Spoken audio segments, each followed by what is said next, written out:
So, welcome back to the Alex Beyond Thoughts podcast with me, Alex. I have an amazing guest today. I am so excited to welcome Jess Morgan. Hello, Jess. Hi, thanks for having This me. is, yeah, amazing. This is the online coach, mindset queen, PT, and business extraordinaire. We love to see it. Jess is doing so many things at the moment, and she's got an incredible offer. And I would just love to talk to her today about her journey. So we're going to dive straight in. No further fluffing or introductions necessary. You guys can all stalk her Instagram later. But Jess, how are we? Good. Thank you so much for having me again. I'm so excited for this. And for those who don't know, we are currently on a mastermind together. So Uh, it's been really cool to interact in that space. And yeah, I'm really excited to vibe with you today. Me too. Yeah, so we're in a mastermind together. It has been 4 weeks now, I think. Yeah, it's only been a month. Yeah. And it already feels like we have this whole soul sister connection. The girls are amazing. I love being in the space. So Literally. yeah, it's been great, hasn't Yeah. it? It has. I honestly not even just business, it's obviously a business mastermind, but Mm. so much behind the scenes I've been navigating, and that mastermind already in a month, the shit that I have shifted is insane. And I know you are the exact same, wild. Yeah, it's been Wild. insane. And just like a quick note, because I've been talking about this a lot in my world, getting yourself around people and specifically women that lift you up and can hold you and know unconditionally that you've got everything you need to succeed and they can just see that in you. It's been Yeah, insane and it's been a real driver for me. And I love you me guys. too. I love you too. We love you too. I've never been in a mastermind space before either. And it's funny that you say that, how expanding they are. And I'm always someone that I felt like I had to do one-to-one, and that was the best. And I had to do everything on my own. So just coming into a space where there's multiple women all coaching each other essentially and being Mm, seen and not being the fucking leader. For me to be a beginner in the room is just, I love it. crazy. Okay, let's dive straight in. So I want to start at the very beginning. What Mhm. led you into finding self-development? What was like the trigger that was, okay, this work is for me? So there's a couple of ways that I can kind of go into this, but essentially what led me into PT first was I had my own weight loss journey. So I started when I was younger. I played state netball, and in Australia, it's obviously everything's fucking netball when you're younger. So I lived and breathed netball. I was 50 kilos wringing wet, if that, and riddled with body dysmorphia. Absolutely hated myself, thought I was huge, essentially. Mm, And then went to uni, had all the really bad habits with my health. And it was also a bit of a fuck you to my parents and my coach that I didn't have to be this fit little robot anymore. So I kind of let it all go and got to about 94 kilos and then had to lose it all. I didn't have to lose it all. I chose to lose it all for my health. And I feel like my personal development journey really tied in with my weight loss journey because I hated my body. I had a really bad relationship with food. And the reasons why I had a really bad relationship with those things is because I, underneath everything, thought that I was going to die alone and that I'd never find love. So it actually really tied in with my mindset stuff. And mm, yeah, essentially that's how I kind of got into it all, and it kind of all tied in together. And here we are yeah. And in it's a funny nutshell. because how much of a universal experience is that for girls, for women, especially Insane. in our age group? Like Yep. between Yep. I guess even now 18 to 30, I'd Yeah. say this is like a very big bracket that we've all Yep. grown up in this huge era of constantly checking yourself against other people, comparison 100%. everywhere you turn, on the TV, on your phones, as soon as you step outside the door at school, like a Yep. huge comparison culture. and how Yeah, much that has messed with our minds. I Because know. I'm not sure I know a woman that hasn't had some kind of body dysmorphia in some way, shape, or form. Yeah, I don't either. And literally every single client that I work with has body image issues and their food issues and their reason they can't stick to any exercise or any of the things. It's all around their body image, Mm-hmm. all of it. And it is always an underlying reason to do with feeling like you're not good enough. Mm-hmm. And it's Yeah, just manifests into body image issues. It's yeah. wild. And it's also crazy how much we can fixate on something because there's an underlying issue that we can't yet tap into. We don't either have the knowledge for, or the awareness, or the words even to put to it to say, this is what's causing this. But the main, like, top layer that we can instantly see every day in the mirror is our bodies. Yeah. So we pinpoint so much on our bodies and say, this is the reason I'm not successful. This is the reason no one loves me. This is the reason I can't be accepted. When actually, for someone, it's the fact that they felt lonely as a kid. So they think that Yeah. maybe the way it may be to do with the way they look, or because they felt like they didn't get enough love from someone. So it's now the way they look. Or do you know what I mean? Like it's this Absolutely. top layer that you can immediately see every day. So you pick that apart. But Yeah. actually, is it even to do with your body? Is it anything to do with Never. the way you It's look? never to do with your body. Ever. Mm-hmm. Ever. Even the food issues, when people have like binge eating disorder, when they like anything, like it doesn't have to be even as deep as that. It could be literally as something as feeling guilty when you treat yourself. Yeah. It's never about the food. It's never about your body. Mm-hmm. It's just the one thing that we can fucking control. Yeah. Literally. And that's crazy, isn't it? Like, Yeah. and it's such a Yep. freeing conversation, I think, as well, to even put words to this and say, this isn't just me. This isn't just like one experience for women.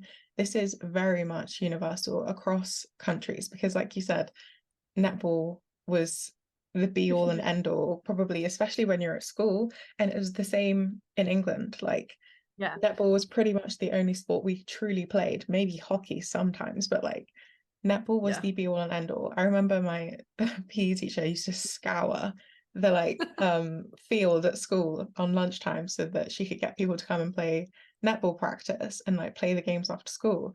And it was like, you don't have a future if you're not playing netball. Hurry up, get to practice. And it's Literally. insane because you're building this culture as well of saying, well, these girls aren't going to get anywhere if they're not in a team sport, if they're not playing netball, if they're not doing something physical with their bodies. They're going to get lazy.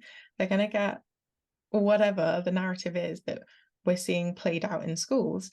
And actually, if you don't want to play a sport, if you don't want to be physically active all the time, nothing is going to severely happen to you.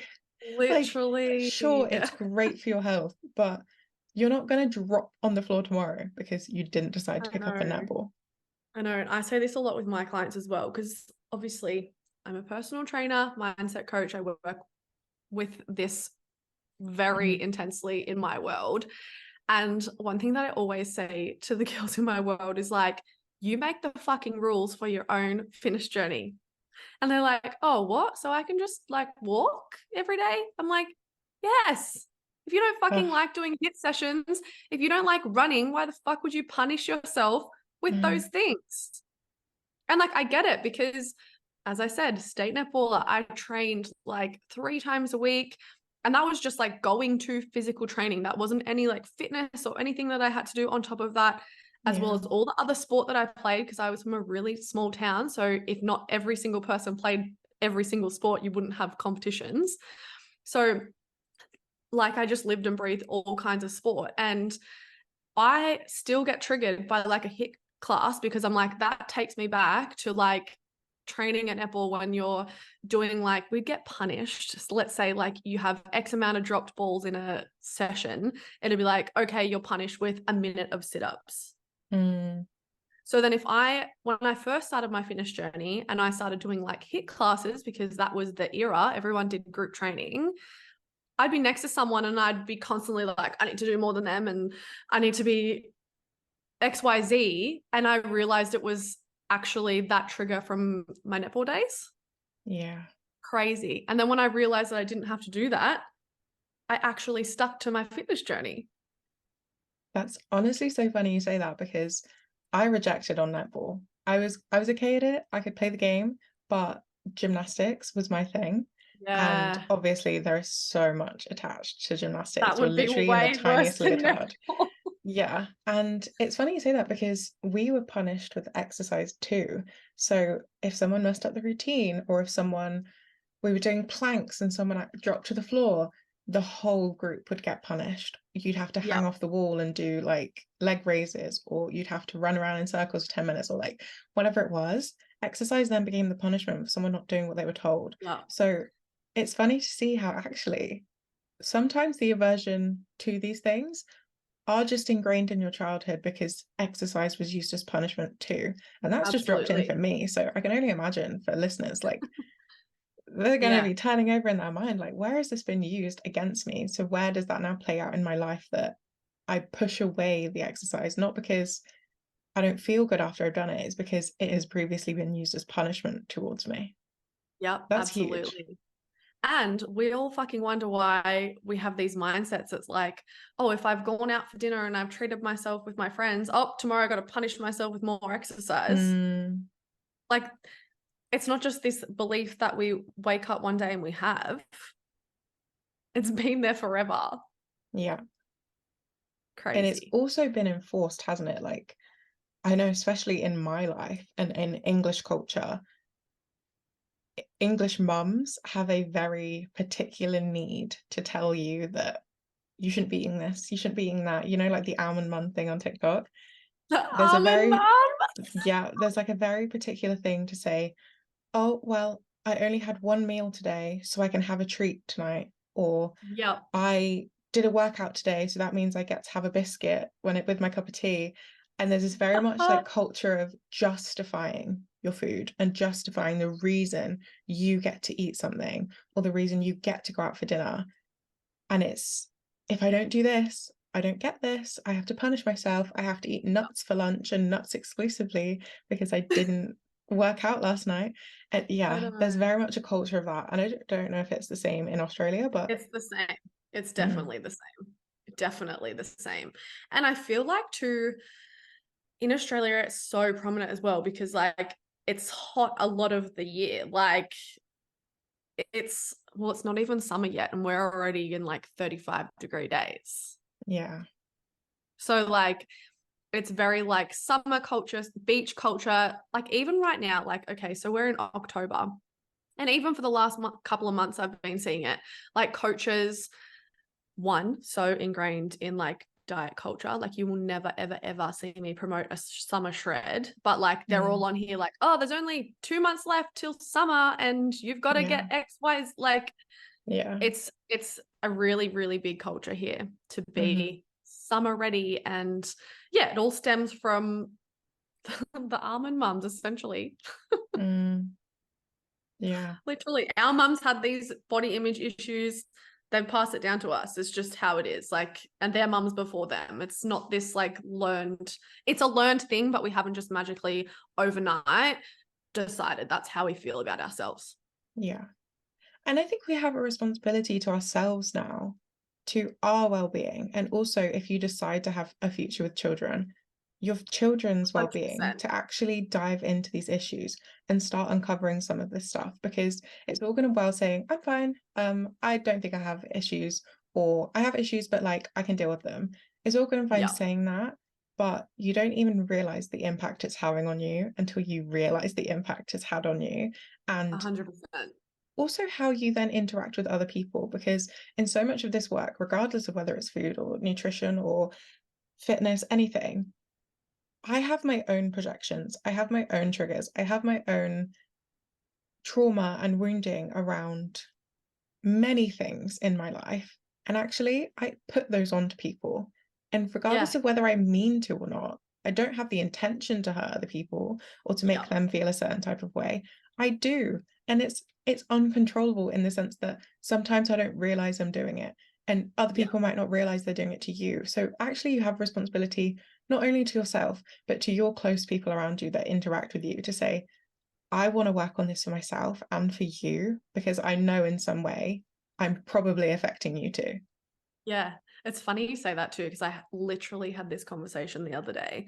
So I had like a friend's like bottomless brunch the other day, and I pretty much have done like a 2-year bulk. So intentionally putting on weight so that I can gain muscle. I'm 10 kilos heavier than my leanest weight. And I literally did this because I want to be a muscle mummy, let's say. I said on the weekend, like, oh, like someone was complimenting something, and I said, oh, it feels so fluffy. Like this literally barely fits me. And the first thing that someone says, like, oh my God, you're not fat. Don't say that. And I'm like, no, I'm actually genuinely saying that I'm fluffy. I'm not saying I'm fat. I'm saying Mm, I've literally intentionally put on this weight. And it's just, it blows my mind that that is the first thing that people say. I'm like, I'm not saying this from a place of, I want you to validate me and say that I'm skinny. mm-hmm, But that's the initial thing that people come up with. Does that make sense? Or for like, sure. let's say there's a friend and they've lost a heap of weight. People go, oh, you look really skinny. I'm like, that is such a fucking toxic compliment. Mm-hmm. And you're not like, it's not that deep, but you It's like actually just don't have the awareness. as opposed to What? what? I'm like, what Like happens it's if she's such a really sick? backhanded compliment, isn't it? Yeah. And you What might happens if think she's it's sick? something good. Sorry. Yeah, no, What carry on. happens if she's sick? What happens if she's got an eating disorder? Like, you don't know. Exactly. Literally. So it's funny that you say that. But yeah, a lot of people say things like that and not even realize. But also it's because we've grown up hearing our moms say that to people. Yeah. And it is a compliment to them, and it is something that they enjoy being like validated with, and they want people to recognize. Because I see it in my own life, like with women that are sort of 50 plus, they love to be celebrated for weight change, and they Mhm. love to be celebrated for restriction and for doing the right thing and for going on the diet. And Yeah. actually it's like, even if you don't validate them in it, they're still like, oh, have you not noticed? Did Yeah. you not realize that I've lost this amount of weight? Did you not realize that I'm not eating carbohydrates anymore? Like, and then Yeah. they get upset that you haven't validated. And it's still about sticking to your own guidance and saying, that isn't Yeah. the way that I want to be lifting up the people in my world. And absolutely, you can change the compliment and say, your skin looks really nice today, or you look really vibrant today. You look like you're really energized, or whatever, to still compliment the people that feel like they need that validation. But it's just about Yeah. changing your wording and saying, maybe I don't want to actually compliment someone for looking Yeah. skinnier. You're You just can playing still into the lift same them up in. problem, Exactly. Exactly. literally. So it's interesting because, like, yeah, all of mine started with body image things. But yeah, a lot of my personal development, like, it kind of switched into like everything else as well. It was kind of like a snowball effect, I would say. Mm, Like, just how much better my relationships got, how much better I was at communicating, my boundaries, my love life. Like, yeah, it was crazy. Just my emotions as well. Like, up until I started doing this work, like, I was a fucking angry human. Like, mm, my best friends probably see me cry twice up until a couple of years ago. Now I cry all the time. I don't give a fuck, yeah. but couldn't cry at all. Hmm. And I was so angry all the time. I was always in victim mentality. Like, yeah, the world hated me, all of the things. Mm. And then, yeah, it all kind of snowballed on from my body image stuff, which is great because now here we are. Yeah, and that's such a good segue as well, because I want to ask you, what led you into then transforming your self-development and your fitness journey? What led you into creating that as a business, and not only like stopping at discovering and being curious with yourself about this? What led you into actually saying, no, I want to be a leader in this space, I want to be someone that talks on this, and I want to be someone that helps other people? Like, what created that for you? So so I've been a coach for, I think I'm coming up to like 8 years now. So definitely at least 7. And when I first come into the coaching space, it was all very much like the only like fitness influencers I would say were like bodybuilders, and they were really shredded. There was no like normal coaches, I would say. And I obviously couldn't relate to those people. And I knew there was like thousands, millions of women that could never relate to that as well. And I saw a massive, massive gap in the industry. And it actually took me a lot of mindset work to get past, oh shit, I don't look like that, so I'm not going to be successful. But the minute I dropped that and I was like, there is all these women who actually need to be led through this and know that there's normal fucking people out there in the industry, that's when things kind of took off for me. And because I am that normal person, that's why I was so successful. And honestly, I'm so thankful that I did put on all that weight, because me at 50 kilos would have never have been able to relate to any of my clients, straight up. Yeah. None. I would not be the coach that I am today without going through that weight gain and weight loss. And like, I've been in their shoes. I know exactly how fucking hard it is. Also how fucking easy it can be as well, if you choose for it to be. So yeah, I guess all the content that I create, all the women that I work with, it's all people and all content that I needed to hear at both ends of my scale. So then it started there. And then as I started to integrate my mindset journey with all of that, I also then realized how much more I could shift for my fitness journey. So I was like, I want this for my clients. Absolutely want this for them. And yeah, so that's kind of essentially where I went with that. And here we are. That's so cool. I love that. And it's so like, it's so much about that for coaches, isn't it? Like, it's firstly starts off as yourself, and you say, I want to be this in this space because I needed this. And as soon as you start working with other people, you realize like, this wasn't just me. I didn't only need to hear this myself. So many other people needed to hear this from me. And if it wasn't from me, would they have found it as soon as they did? Would they have made as much progress as they have?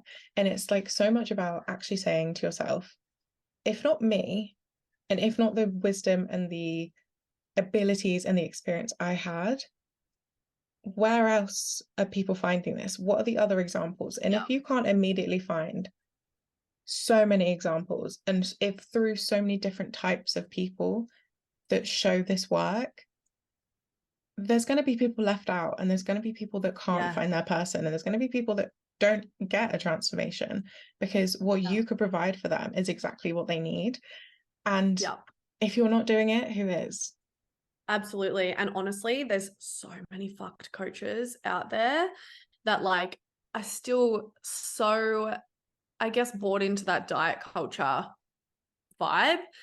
And it's really good though, because a lot of people are kind of waking up to it now, and the industry has definitely changed, which I love. And as I said, I've been in there for 7 years. I've seen lots of different trends, and I've seen it evolve over that time. So I'm really happy the direction that we are going, but there's still a lot of really, I guess, people that just aren't educated on like what's what essentially. And they're still kind of like, just really drowning in diet culture, which is really sad. Like, honestly, the amount of clients that have come to me and they're like, oh, my last coach had me on 1,200 calories, or my last coach would yell at me for not getting my 16,000 steps. I'm like, oh my God, come to me, I'll save you. Like, I'm like, if I can help one person, I'm just so happy. But yeah, there's a lot of not bad eggs, but like a lot of people that haven't tapped into this side yet. Or there's people that are really going into like the food freedom and like not tracking food and all of those things, which I absolutely love. But I'm kind of like the living, breathing embodiment that you can have both. So that's kind of like where I try and direct all of my content as well. I'm like, yes, fuck diet culture, but also like you can still track calories. And if that's what your journey is allowing and that's where you fit into, then I can help either way, and I can help you blend both. Like, yeah, I feel like there needs to be a bit of a blend between the two. For sure. And I think like it's really I don't want to say pointless because obviously pointless isn't the word, but it's really challenging to know that there are still coaches out there that have this kind of mentality that if I set up this container for 12 Yeah. weeks and I give my clients 1,200 calories and I make them eat rice cakes with peanut butter on them and send them on their way with one email check-in a week, Yeah. that's absolutely fine. And I think Yeah. there needs to be like a restructuring of these kind of step back and sort of remote from your client offers and these things that you can just, okay, here's a 12-week plan of all of your diet, all of your exercise, here it is in a PDF, run away with it. Yeah. If the people that you are allowing to buy into this are not very seasoned, very experienced people in the fitness industry, they have very much deep knowledge on the ways to do the exercises, the ways to eat so that they feel good, where to track their cycle if they're a woman that's on a period cycle, like all these different kinds of things. It just feels so irresponsible and Yeah. crazy to me that you can say, Yeah. here's a PDF. I'll email you once a week to check in, which is so impersonal anyway, and say, yeah, all good. Pay me my money. Yeah. See you later. See you in 12 weeks when I can take a And like I photo of said, you to like, post on my Instagram. yeah. Like, Yeah. And like I said, like it's not this bad thing. I'm not shaming any coaches that still do that. It's just literally there's a level of people haven't evolved yet. And like I said, a lot of people are switching into this more like holistic kind of approach, which is mm, really fucking good to see. yeah, yeah, it's a lot. It's a lot for sure. Yeah. But okay, let's segue onto the next topic.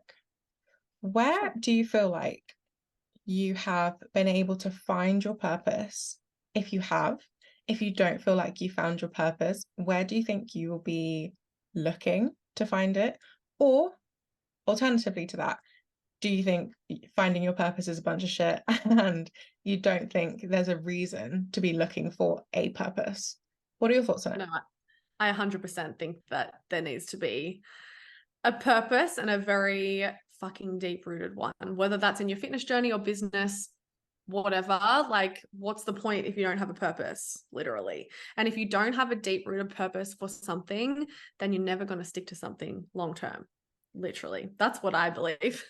Mm, But yeah, I kind of touched on this a little bit earlier, but yeah, my purpose with like any of the clients I work with, or the content that I create, or the impact that I want to make, is literally just, I know how fucking hard it is to feel like you're riddled with body dysmorphia and you will never, ever, ever be happy within your own skin.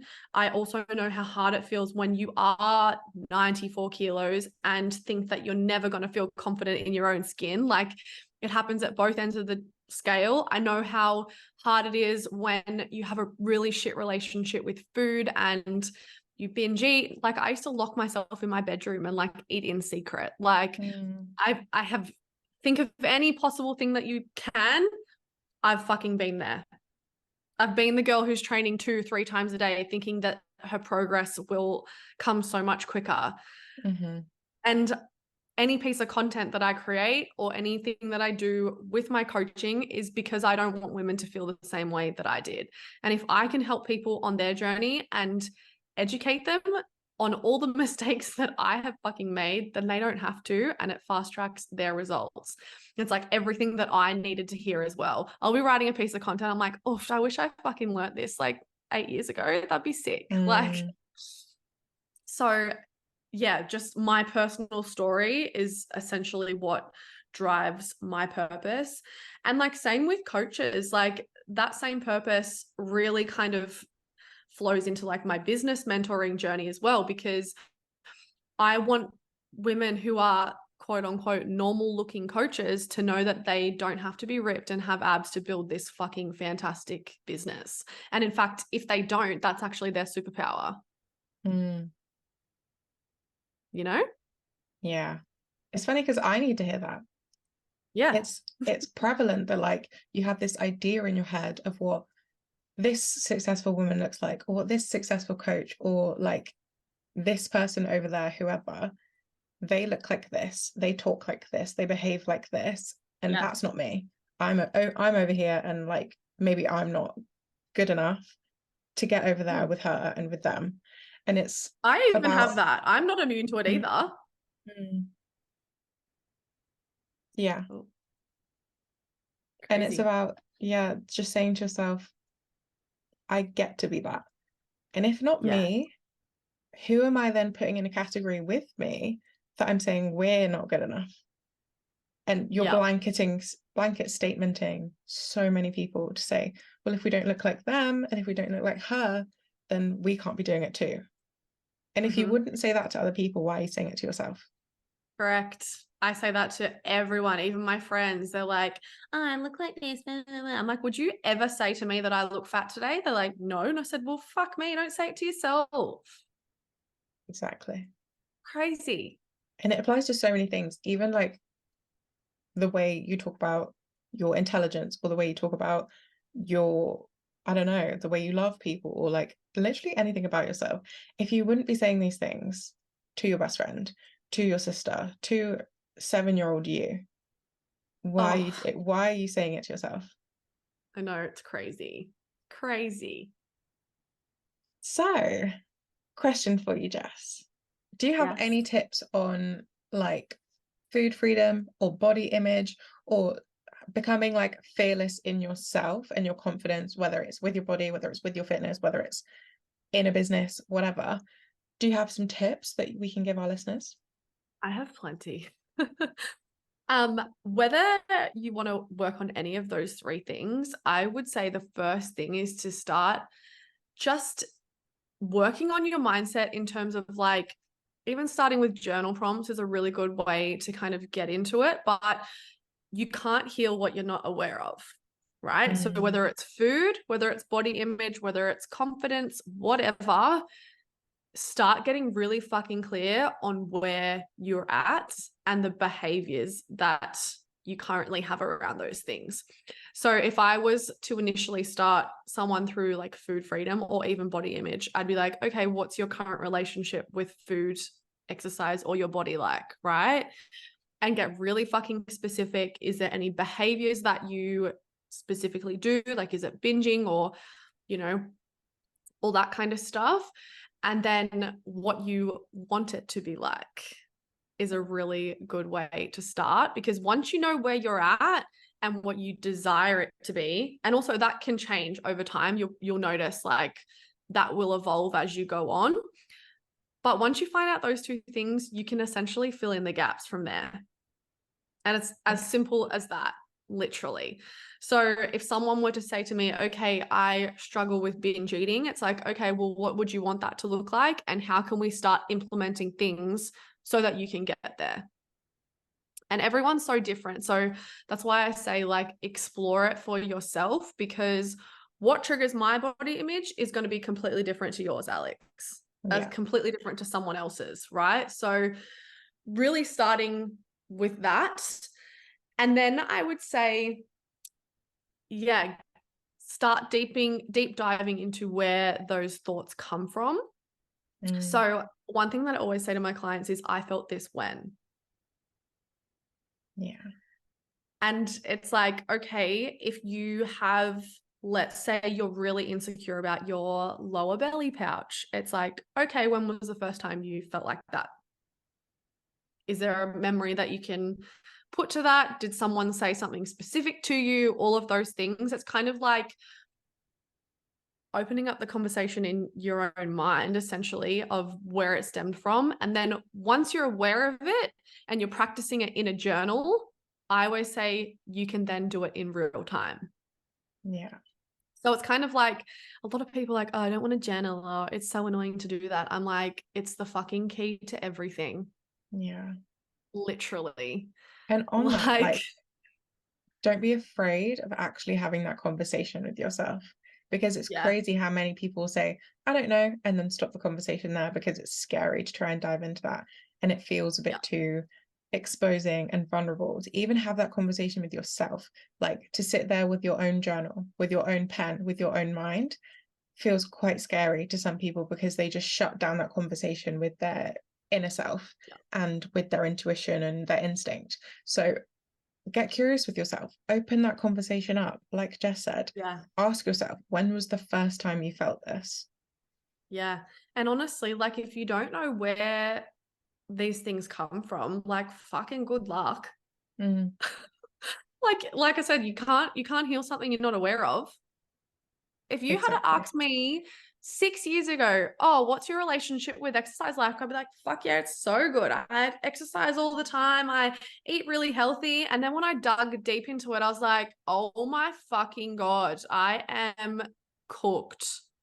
Mm, And I always say to my clients as well, I call it like the cheeky cook shit. Cause like if you put something like a negative attachment to it, you're also not going to heal it because you have shame around it. So I always like to call it the cheeky cook shit because it kind of puts like mm. a bit of a I love that. happy kind of vibe to it. Yeah, Literally all my clients, if you say to them cheeky cook shit, they know exactly what I'm talking about. I love cheeky cook shit. But such a good way to put it. But yeah, if you're not aware of the cheeky cook shit, you are so like oblivious to what it is that you're doing. Like little things for me, I realized something so small as well, and you'll be like, I wouldn't even thought of that. But like I would always eat everything with a small spoon so that it would last longer. Oof, yeah. Yeah. And like that's not something that's super obvious, is it? Mm, So like I had to fully learn just to even give myself full permission to eat with a big spoon. yeah. And then I went to a stage where I was like, oh, do not eat with a small spoon. That's really bad for you. Whereas like now I'm like, I can eat anything with whatever size spoon I want, but I like Mm, swung the complete opposite way again. So yeah. yeah. And if I didn't actually get really fucking clear on the things I was doing, I would never have actually been aware of that. Yeah. And as I said, it evolves over time. Like I could still, at this mindset that I'm at, I could still have something come up for me. And I'm like, oh, that's a little bit disordered, but I Yeah. can recognize it now. The point is not that you will never have these things come up. It's so you recognize when they do come up and then you can choose different.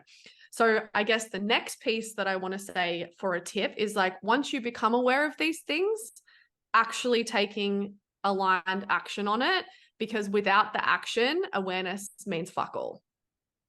Yeah. Literally. And whether that's with food and exercise or relationships or your business, every fucking thing that applies to. You can be aware of all of your cheeky cook shit and you can still choose to stay in the cheeky cook shit. Yeah. And you would see that a Exactly. lot. You would see that a lot with your clients as well. Like it's so easy to stay stuck. But also, one thing that we all need to realize as well is that we're gaining something from staying stuck in the cheeky cook shit as well. So Exactly. your ego is only doing what it thinks it's doing to keep you safe. Like, yeah. Mm-hmm. It thinks it's protecting us. So a lot of things that I like to work with my clients is like learning how to actually thank yourself for the cheeky cook shit as well. It's like, okay, thank you for protecting me, but I'm going to choose different now. And it's safe for me to choose different now. And when I actually say to a lot of clients, like, okay, so what are you gaining from actually doing this behavior? And they're like, oh, shit. I'm like, yeah, that's the reason you can't move. Mm-hmm. Yeah, exactly. And it's something I talk about as well in one of my offers, Honor. And if you've been in Honor, you'll know that it's like, actually, what am I getting instead? What is the thing that I'm secretly desiring that's fulfilling me right now so that Yeah. I don't want to let go of the cheeky cook shit? What Yeah. am I getting in return? Like, what's the trade-off? Is it the fact that I really enjoy binge watching Netflix, so I don't want to give up my 6 hours a day binge watching Netflix because it gives me that spike of drama that I like. It gives me that feeling of anticipation and being on edge that I really love. But I don't want to give that up, even though I know that I don't really want to watch Netflix for 6 hours a day. I can't give it up because it feels really good to be sat on anticipation for 2 hours. Like these kind of things, it can be as simple as that. And Yeah. if you don't bring awareness to it, if you don't notice it and say, what am I actually getting from this? Why does it Yeah. feel so good to have this? Even though I know that it's not the most productive thing, it's not the most beneficial thing for me. Why do I Yeah. still really want to have this? And until you Absolutely. have that awareness, it's like, well, why would you give it up? I know. You You wouldn't. you're getting You something wouldn't. from it. Exactly. You wouldn't. Yeah, so that would be the next thing, is like actually recognizing your fucking edges and pushing them a little bit further. And it's like, doesn't even have to be much. It's just like I'll use the example of eating with the small spoon. Like I would, okay, once a week, try and eat something with a bigger spoon. And then, okay, that felt really fucking like a stretch at the start. And like, that doesn't really seem like much, but when you have disordered eating, little things like that are fucking massive. So like I'd push a little bit further and then a little bit further. So it's like if someone was really obsessed with tracking on MyFitnessPal and they could not get past it, it'd be like, okay, let's try 1 day a week where you're not tracking your food. Then let's go, okay, we're not tracking on the weekends. Then let's go, okay, let's throw out your kitchen scales and learn how to actually trust your body to eyeball it and make those decisions for yourself. Okay, then let's just start on Sundays planning out your meal plan and tracking it all at the start of the week and not tracking again.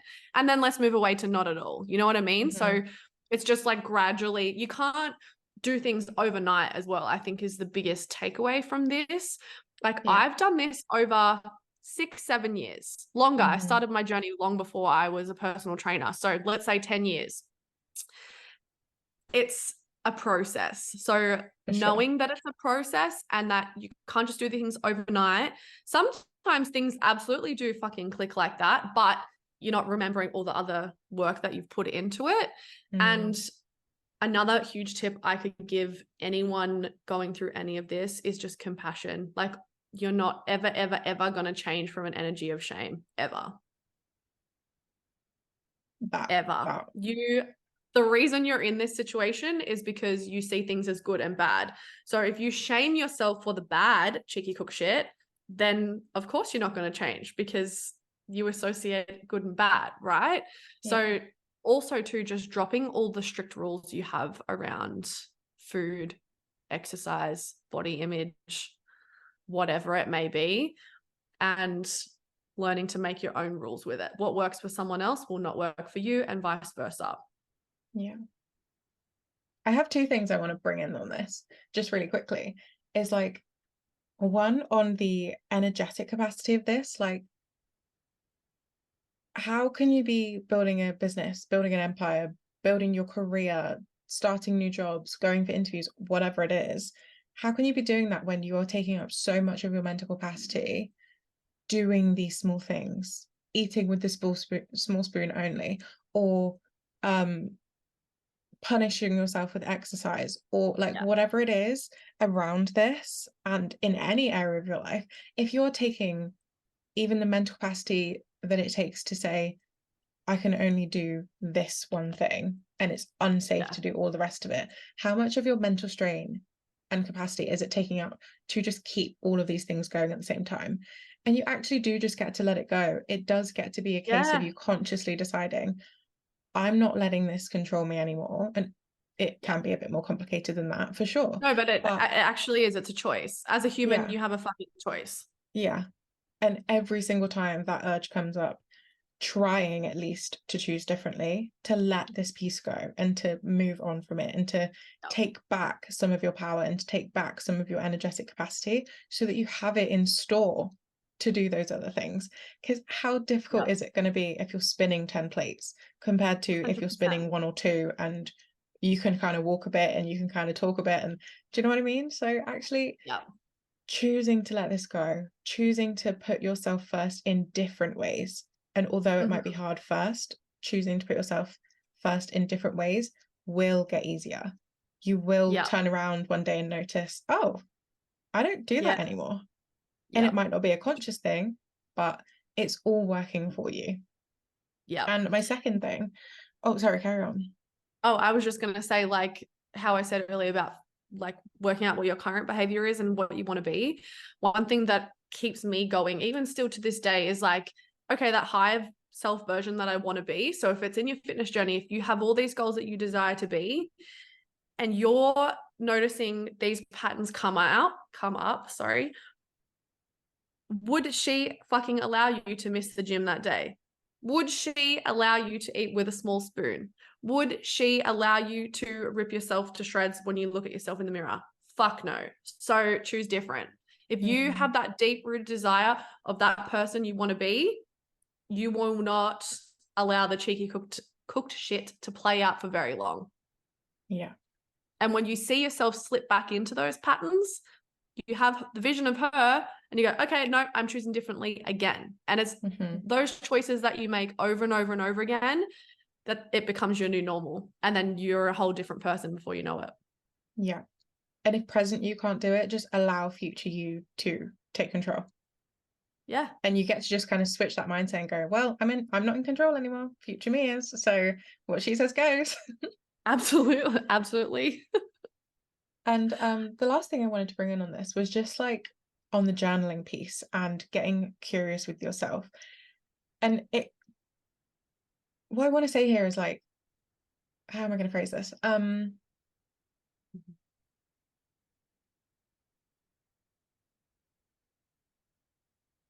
Like if I didn't uncover some of the stuff I have, other things would never get healed because Yeah. I have to start at this top layer to even be able to begin to uncover and see the deeper layers. So actually letting go of some of the shame I put on myself with my body image allowed other doors within myself to open to say, oh, well, if that's okay, maybe I can reveal this part. If I take Yes. off this layer of concept of self, I can actually start working on the deeper one. So if you keep avoiding and you keep putting off the journaling and you keep like saying, oh, I'll do it tomorrow, maybe not today, it's a bit too scary today, you're just prolonging the time it takes to actually get through some of the stuff. And the things that you deeply need to heal will probably be put off as well because you can't get to it without some of this Yeah. surface level stuff. So even if you think, like you said, if you asked you 6 years ago whether you had a healthy relationship with fitness and diet culture and things like that, of course you'd say yes, because you didn't have that moment to dive deep like you are now. So Yeah. if you can start and you want to, and you think this is going to be good for you, I absolutely implore you to just Yeah. pick up that piece of paper, open your laptop, open your notes, whatever it is that just gets you started. Anything. Begin putting words to your emotions, to your behaviors, and even just like bullet point, if it really comes down to it and you're struggling that much, bullet point whatever comes to your conscious awareness, and you'll start seeing a kind of pattern develop. Yeah, absolutely. And like it even goes as like so simple as like I started my journaling literally with just doing 3 things that I'm grateful for every single day. That's it. Mm-hmm. That is literally it. And then Mm-hmm. I go, today I feel, where is this coming from? And what do I need to do to honor that today? That's literally my journaling practice. I used to, when I initially started doing my journaling and getting deeper into these things, I actually followed prompts. Whereas now I don't need to. I've transcended that structure. I can sit down and be like, okay, cool. If something with my body image come up today, I'm going to journal on that. Okay, if something with my partner came up, I'd journal on that. If something come up with my mum that triggered me, I'd be able to journal on that. Also, if nothing shit happened, I can journal on that. Like, Mm-hmm. it doesn't have to be this negative thing all the time, but it's like what I said before, you start doing it in a very not structured way, but I guess a very like simple way, and then eventually you can kind of do it without needing that structure, and then you can do it in real time. Mm-hmm. So I can have a trigger come up. Let's say someone looked me up and down when I'm walking through the shops.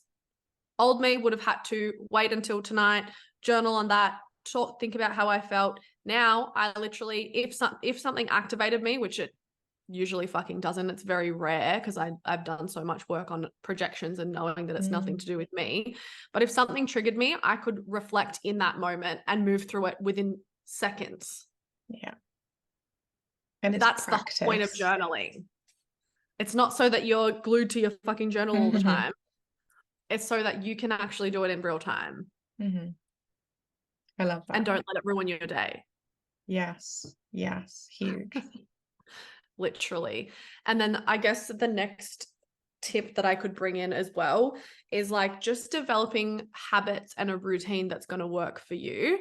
So I always say to my clients, find your minimum and your maximum. So if exercise or food is something that you're really struggling with, finding what's the minimum amount of things that you're really happy with doing. So like, let's say it's like, okay, I'm happy if I got to the gym twice a week, or I'm happy if I went for a hot girl walk every day.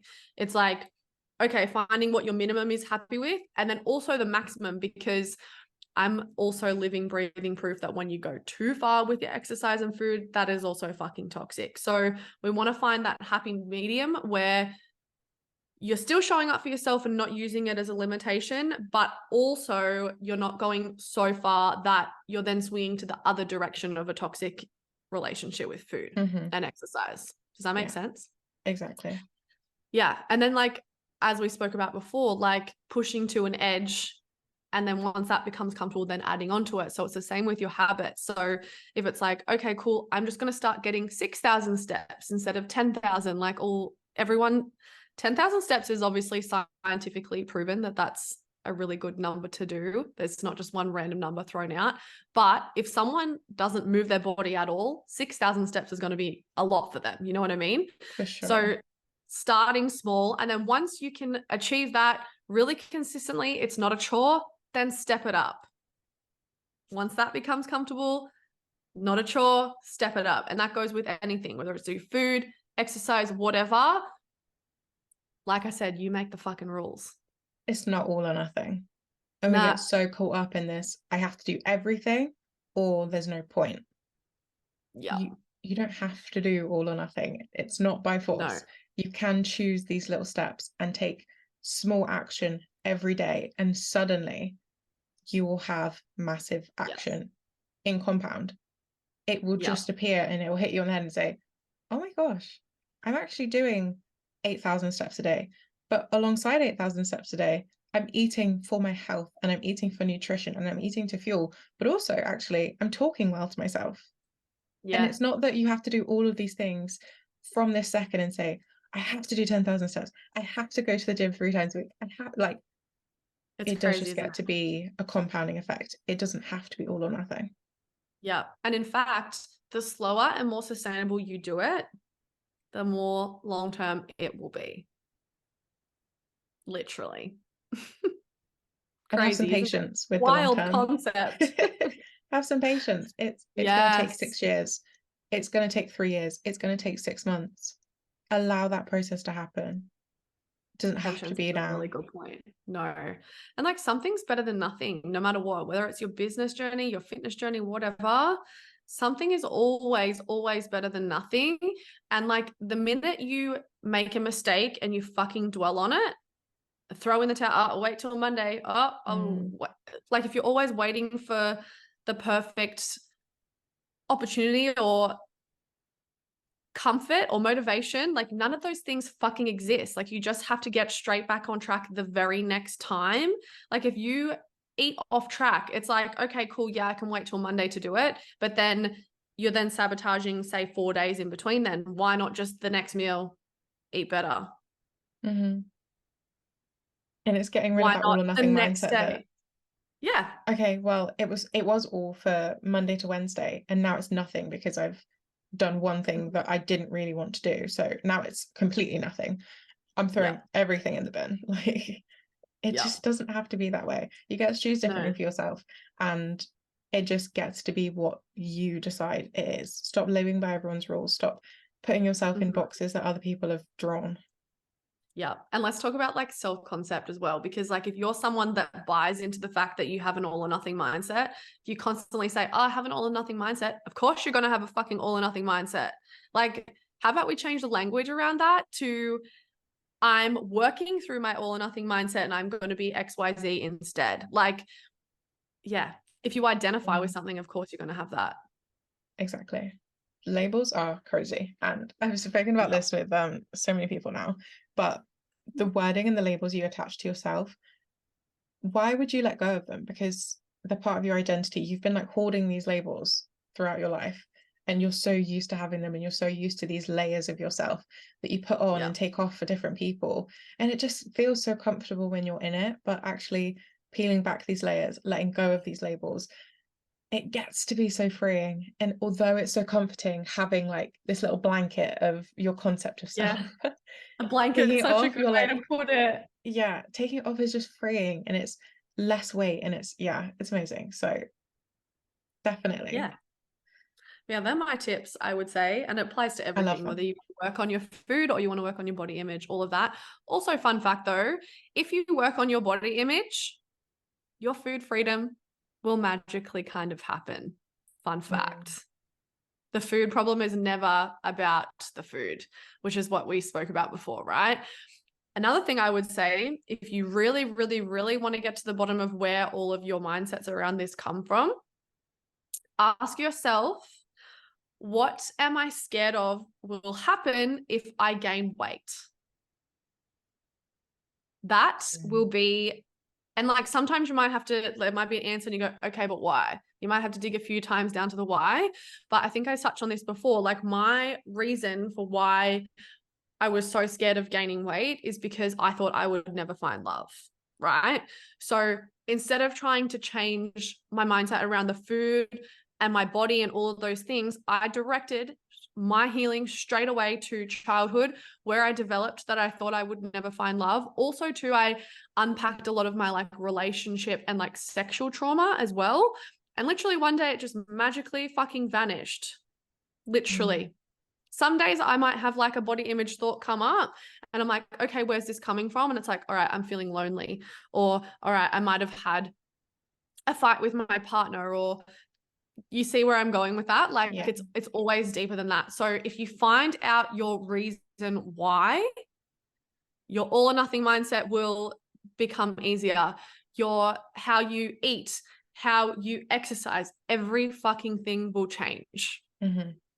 And like with that, what you're saying, why am I scared of losing weight? If that's the top player question, you might find it instantly, like you said, and the next answer is it. But also, Yeah. if my question is, why am I afraid of gaining weight? And my answer might be, I'm afraid that my partner will leave me. Why are you afraid your partner will leave you? Okay, this Yes. is the reason I'm afraid my partner will leave me. Why are you afraid of this reason? And keep going Yeah. until it really feels like a gut reaction that, okay, Yeah. this is what this is about. Because it Yeah. will hit you and it might take 7 times for you to get to that gut reaction of, whoa, this is the Yeah. core. Or it might be the first answer you come up with. So just get really curious with, actually, is this the true answer? Or is this Yeah. a symptom of the cause? Yes, exactly. And like mine, like really went into everything, like my binging. Like I realized that I was only binging when I felt lonely and I was alone. Mm-hmm. So same thing again. I think I'm going to die alone. I think no one's going to be able to support me. I think all of these things. So once I found that underlying reason, it was really fucking easy to pinpoint it in every other area. Really easy. Yeah. And it goes into everything, like even like my business stuff, like crazy. Because it's your life, right? It's this whole ecosystem. Your life isn't put into these neat, tidy boxes that never intersect and never interfere. You'll Yeah. begin to realize in this self-development work, if you haven't already, is that it's an ecosystem and all of these things are attached to different layers and to different sections of your life. What might be playing out for you in business and your career might also be playing out for you in your fitness, might also be playing Yeah. out for you in your relationship with your mum, might also be playing out in your relationship with your partner. Just like, Everything. it's it's just like a bleeding pen, if you know what I mean. It goes in Yeah. all spaces, and where it's leaking in one area, you can pretty much guarantee it's leaking in another. Yeah. Not to shame yourself and say, oh, well, I've already healed it in this place, so why is it still there?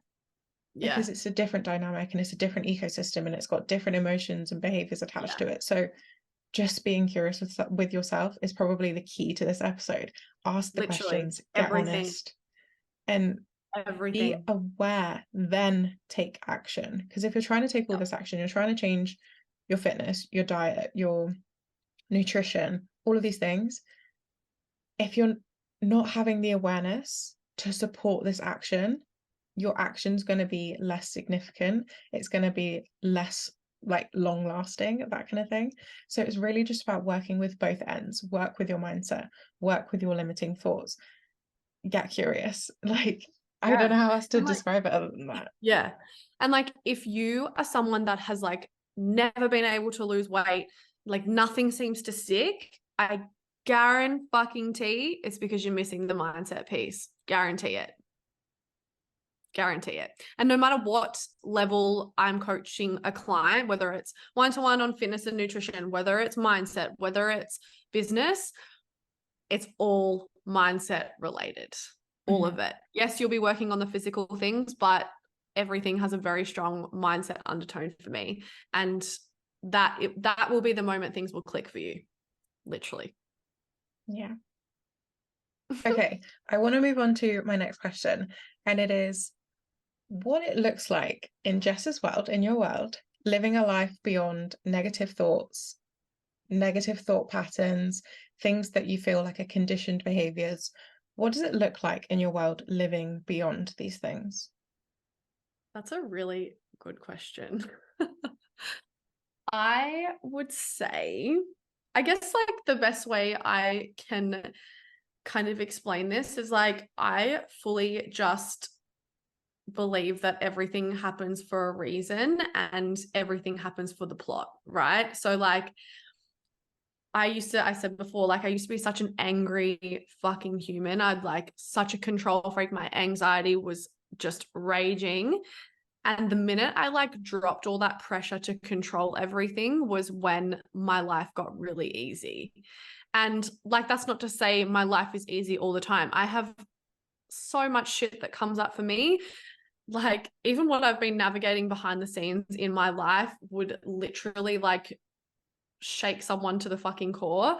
But I always believe I have so much fucking self-trust in myself that I can like get through anything. So if a trigger comes up for me, old me would have been like, why the fuck is this happening? What can I do? Like, I literally don't have pity parties anymore, ever.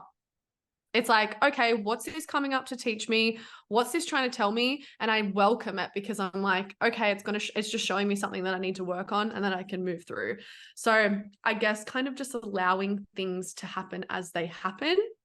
And instead of being so reactive to everything and feeling like I can't control things, just knowing that I always have a fucking choice and I'm my safest bet and everything's going to fucking work out no matter what it is. I love that. Does that answer that question? Yeah, of course. No, I love that. It's, yeah, I think it's just important to like actually highlight for people that feel like they're still stuck in these patterns and they're still living in the negative thoughts and in the limiting beliefs and in the conditioned behavior, because so many of us are, that this is what it gets to be like when you get to Yeah. be when you get to that stage where you're beyond these things. And it doesn't mean forever. I'm sure, like you No. said, here and there a thought will pop up, a trigger will come up, but on the whole, you get to just live beyond this on your day to day, and showing that it's possible for people and showing the examples of how you can be living beyond Yeah. this is just so empowering, because it's an example, isn't it? And it's evidence that it's possible. So it gives other people Yeah. the, yeah, the awareness that they can have this too. Yeah, absolutely. And like, yeah, I just feel like there's just so much more to life than feeling stuck and like just yeah. Like Mm, you have no control over anything, literally. If the minute you realize you can't control shit is like you just become such a happier person. yeah. Like my life, honestly, in the last like 6 months has been fucking falling apart. And I have not even thought of it as my life is falling apart. I'm like, it's for the plot. And Yeah. like not in a toxic way, like it's all for the plot. I'm like, it literally is all for the fucking plot. Yeah. I love that. I love that. Okay, thank you for that. I want to switch now onto a non-coaching related topic. I want to ask you, what is something fun you are getting into right now? Is it a TV show? Is it a beach walk? Is it a specific playlist that you're loving right now? What is something fun that you're doing separate to the coaching industry that you would love to share with listeners? Um, so I have raging ADHD. So I'm a very I'm a person that like switches my hobbies a lot. But at the moment, I actually last night just finished the TV show Daisy Jones and the Six. Have you watched that? Oh, I haven't, but Holy I've shit. yeah, it's on my to read list and then I can watch I'm one of those people. Watch I like to read it first and then I watch it. it. See, I'm like, I like that. And I'm like, I'm constantly stuck like, oh, do I want to read the book first? But I just love watching TV shows or movies for the first time. So I'm like, but then you've Mm. ruined the book for yourself. So it's like this constant battle. Um, but yeah, so at the moment, for context as well, how I said the ADHD thing, I am a massive Fleetwood Mac fan, like die hard. Seen them a couple of years ago, but at the moment I'm hyper fixating on Stevie Nicks again. It's Mm. a regular occurrence. And then she come out on Twitter and was like, oh, I watched Daisy Jones and the Six, and it was like I was a ghost watching my life unfold. So I was like, fuck yeah, I'm gonna watch that. Wow. And literally it was amazing. I watched it in like 2 days. Wow, amazing. I didn't know she said that. Maybe it's gonna have to be bumped on my list. I Watch love it, that. watch it. So good. So that's what I've really been doing. And then, I mean, just my normal stuff. I'm always like on a hot girl walk or near the ocean in Mhm. some way, shape, or form. But the other thing that I'm really hyper fixating on the moment is coloring in. I Love love that. coloring in. It's like the only thing where like my brain is like fully quiet and I can actually like I don't think anything when I'm coloring in. It's so weird. And it's like a really good way for me to like connect to my inner child because I used to color in with my mum. And I still color in exactly to this day how my mum taught me how to color in, like go around the outside and then everything's all in the one direction. Like Mm, tell me you have OCD without telling me. But yeah, they're my like fun things, I guess, that I've been doing lately. yeah. I love that. I love that. I think it's so good as well Yeah. to just like have an idea of because I think so many people forget that they do just get to have hobbies. It isn't just go to work, come home, like Yeah, drown yourself in some kind of dopamine fix and then go to bed. Like you get to do fun literally. things. So I love having like a little here's something fun Yeah. I'm doing. So that's so cool. Coloring, Yeah. having some Stevie Nicks I need through a new Daisy TV Jones show. fix. Yeah, I need Yeah, a new yeah. TV show though, because I've finished it. So I'm like, what can I watch that I've not watched? Oh. If you want It's so something action hard. related, I just Yeah. watched Jack Ryan on Prime and I really enjoyed that. It's like not heavy enough that like I don't want to watch it, but it's like some good action and some good like drama, you know? Okay. Okay. Good to know. Good to know. I Yeah, want to so watch an something action like one. that I've not watched. Like I feel like I've watched every TV show under the sun. Ah, okay, maybe our listeners will have some ideas and they can send you over. Yeah, please do. So let me hand the floor over to you. What is happening in your world right now that our listeners might want to get into and might be sort of a progression of what we've talked on today? So I have a few different things if you are keen. First thing that I think would really benefit from someone if you've resonated with what we're talking about, I actually have a journal prompt ebook on my website and it's called the Self-Love Diaries and it's like literally nearly 300 journal prompts all in different sections. So there's like a whole one on body positivity, a whole one on food freedom, inner child, like all the things. So if you were really keen on starting, that is the best place for you to start. It's only I love that. $29.99 as well. So that's a really like, I guess, affordable way that you could get in my world.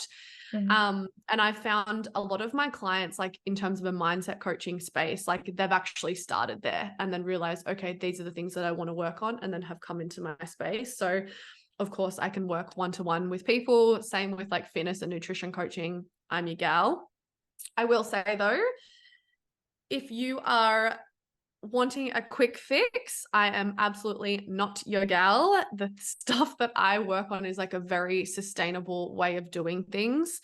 And I'm not like a one and done in and out coach. Like it'll take you a long time to sort of see like those long-term changes, but the tools that you I guess learn with me are stuff that you'll be able to carry for the rest of your life. It's not just something that you're Mm, going to be able to do in 12 weeks. You know what I mean? And then I actually have at the moment, it's literally starting in a couple of days, but I've got like a 8-week mindset and health like mentoring program at the moment, which I'm really fucking excited about. It's called Project Her. So just same again, just encapsulating all the things that I essentially have transcended in my journey and just want to teach everyone. Okay, so it is an 8-week program, but in saying that it's kind of more about like building that awareness around where your mindsets are. So we cover all things like all or nothing mindsets, building habits, body image, food freedom. There's like a different mindset call each fortnight and modules and all that kind of stuff for people to work through. So not an 8-week challenge, but more so developing that awareness and then helping you have the tools that you can have a sustainable journey for the rest of your life and just really make those changes actually fucking stick, because I feel like that's where a lot of challenges and programs kind of go missing. So trying to encapsulate all of the things. So yeah, that's Project Her. I'm super fucking excited about it. I ran it when was it? A few months ago. And that was something that I had to move through in business as well, because, and I plugged into our mastermind mentor as well. And I was like, I always bring out these offers and then I never do them again, because I think I only have to do them once, or I wait like 6 months to do it again. And I was like, I could fucking run this all the time. Like, this can be my signature program. So that's essentially what it's going to be. And, you know, each time I kind of run it, I find like different things to add into it. And like, I'm just so excited to bring it to the new girls, because it's pretty much got a whole facelift and it's going to be fucking epic. I love that. I know. And just from a like business standpoint, like you would get this as well. Like, when things not feel stale, but like when you do the same things over and over again, like I feel like it was just a really fun way to bring something new and fun into my business. So yeah, that's what I'm kind of doing now. And obviously, aside from the nutrition and mindset side of things, I'm also a business mentor. So I work one-to-one with personal trainers and coaches, like whether you're a mindset or a personal trainer, I'm your gal. Just it's more like, one-to-one, kind of like each week get on calls, that kind of stuff. It's not like essential, like a program, if anything. Like all of my clients are like long-term mentorship. Yeah. But that's really where long-term mentorship. I love it. Yes. Can literally, if you're not investing in yourself in some way, shape, or form with mentorship, like I don't know what you're doing. It took me a long time to realize it, but like, fuck me, you fast track the shit out of your results. Yeah. You collapse time. Exactly. Crazy. There are just so many places in my life that I wouldn't have made it to so far if I didn't have mentorship and if I didn't have someone in my corner telling me every time I doubted that I've got what I need, just go for it. So if you feel like you need that too and you're on the fence, absolutely jump in and definitely join Project Her. It sounds like an incredible program. I am so excited for you to run the next round. It looks insane. And all of like your messaging online about it, oh, I absolutely love. Chef's kiss. Really? Beautiful. Beautiful. Thank you. And also too, like, I just want to touch on like with mentorship or coaching or anything, like you think about like when you get in like this, I guess, loop of like doubt, or you know, you're feeling guilty for anything that you've done, whether it's nutrition, business, mindset, whatever. When you plug into your coach about a problem or anything, they dissolve it so much fucking quicker than what you would on your own. And like, I have this as evidence for myself in my own mentorship things, but also me helping coaches as well. Like, you can just move through things so much quicker when you're supported by a coach or a mentor. And that is fucking unmatched. Yeah. Because sometimes it just takes someone else to say, this is a very small scale problem. Rein yourself in. We are not death spiraling here. And sometimes they just say, this is really big. You can actually take some time to process this and not bypass it and not put it off because you're scared to feel this. This is a big thing and you can actually just choose to move through it right now. And sometimes just that outside perspective and that support is world changing. So literally, if you're not in it, what do you do? I know. If it's not us, someone else. Like, honestly, I just want that for everyone. I want that for everyone, whether it's you or I or the next one. Like, invest in yourself. For sure. If it's not me, find someone else. I don't mind who it is, but just get someone in your corner. Get some kind of extra support that is not someone that is tied to you through your emotions Yeah. and your relationships and things like that. You'll realize the perspective and the just support is unmatched, and we Yep. want that for you people. We want it. So definitely get on We it. do. Um, is there anything else you want to drop in with today? No, I feel like we've had such a great conversation. It was so nice to be here. Thanks for having me. Of course, it was so lovely. We've touched on so many things today, and So many it's things. it's going to be such a good episode for everyone listening. So thank you so much. I am so grateful to you for jumping on the Alex Beyond Thoughts podcast. I will see you in another episode, I'm sure. Yes, thank you so much. I want you on my podcast. Oh, for sure. We'll do a part two on your on your podcast. Thank you. Thank you. I will see you soon.